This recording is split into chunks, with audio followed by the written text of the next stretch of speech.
Afluent al Jiului de Vest, pârâul Lazărul își adună seva înspumată prin mai multe brațe de sub culmile înzăpezite ale retezatului sudic. Este alcătuit din două brațe principale, Valea Mării și Lazărul, care la rândul lor au în alcătuire mai multe cursuri. Astfel, de sub vârful Păpușii cu Sturii pleacă Valea Mării, care colectează apele de pe versanții estici ai culmii Străunele și cei vestici ai vârfului mării, iar pârâul Gruniul, care pleacă de sub vârful cu același nume, adună apele de pe versanții estici ai culmii mării și cei vestici ai Gruniului. După curgerea agitată și tumultoasă printre stâncării și jnepenișuri, cele două pâraie se întâlnesc unindu-și forțele pentru a străbate bariera muntelui sub dealul Buta la circa 1400 de metri.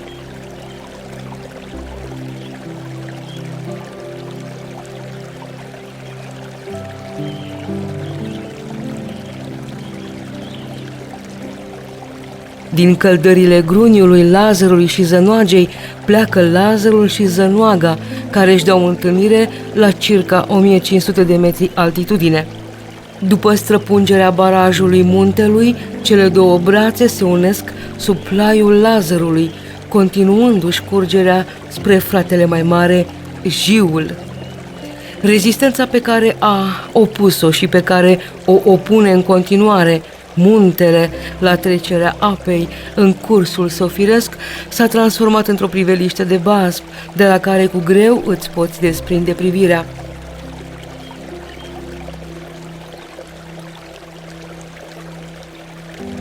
Pentru turistul simplu aflat în căutarea unui loc de comuniune cu natura, cascadele de la pârâul Lazărul sunt tot ceea ce își dorește. Pentru a putea ajunge la cascade se poate merge pe drumul forestier care pleacă din DN 66A, pe lângă pârâul Lazărul, spre Cabana Buta.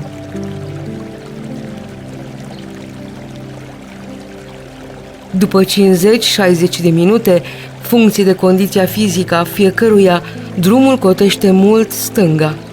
În acest moment părăsim drumul forestier și urmăm poteca paralelă cu pârâul. După câteva minute de mers, ajungem în locul în care se întâlnesc Lazărul cu Valea Mării.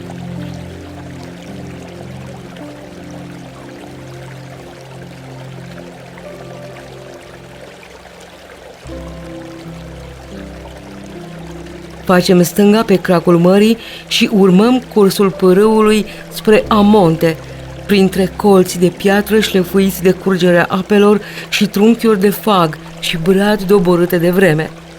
În calea noastră, cursul apei este fracturat de 3 cascade cu căderi de 5-7 metri, colții stâncilor care se ivesc pe margini, stând mărturie a veșniciei timpului.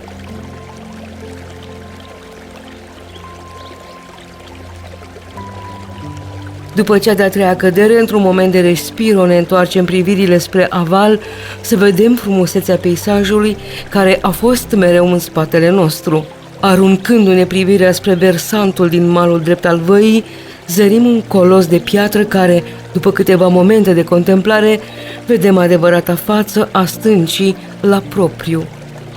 Textura pietrei ne relevă chipul unui bătrân încruntat care aruncă niște priviri aprige către căderile de apă din Amonte, ascultându-le parcă zbuciumul și încercând să-l înțeleagă. Localnicii și cei care au trecut pe aici l-au botezat Sfinxul de pe Lazărul sau Sfinxul din Retezat.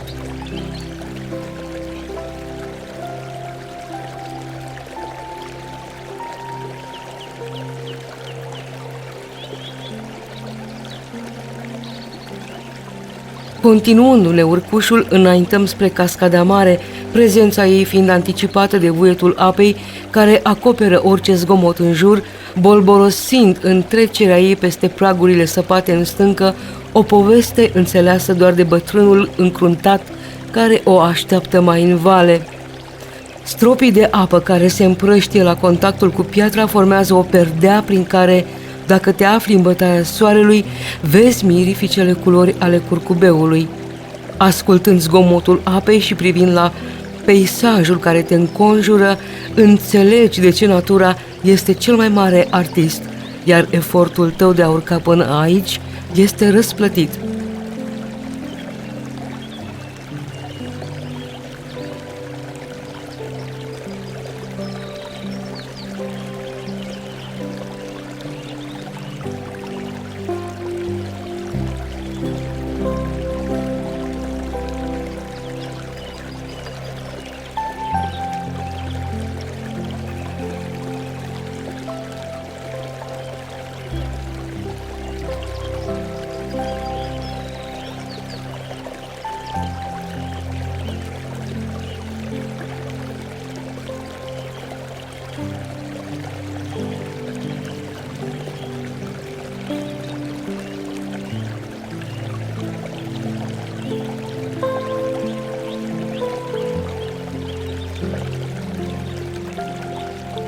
După cascada mare, care ajunge la circa 35 de metri, ne continuăm urcușul de-a lungul pârâului, întâlnind în calea noastră alte 3 cascade, e drept mai mici ca înălțime, dar la fel de spectaculoase.